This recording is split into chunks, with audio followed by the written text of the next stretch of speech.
The head of the Libyan parliament says about 50 people have been arrested in connection with the killing of the US ambassador in Benghazi on Tuesday.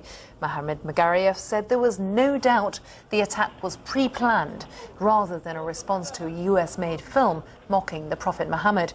8 Libyans and 4 Americans, including Ambassador Christopher Stevens, were killed during the assault.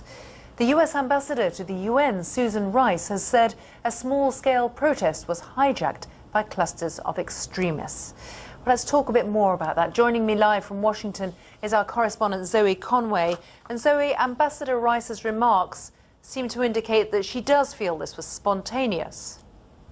I think it's fair to say that the US administration has been having a difficult time on the talk shows this morning, because what this prominent Libyan politician has been saying this morning is that this was a pre-planned attack on that consulate in Benghazi and that it was months in the planning. Yet we heard a few moments later from the US ambassador to the UN, Susan Rice, that this was a spontaneous attack. Now, she did say that the FBI is still investigating, but those two statements seem to be in contradiction to each other.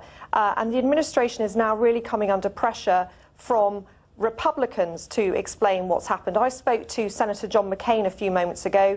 He's a former Republican presidential nominee and he's a ranking member of the Senate Armed Services Committee. Now, what he said to me was that he thought that it was that he couldn't understand why the administration were calling it spontaneous.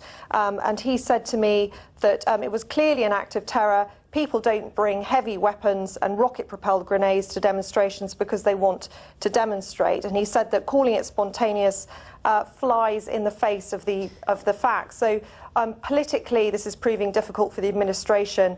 And as I say, it's a confusing message at the moment.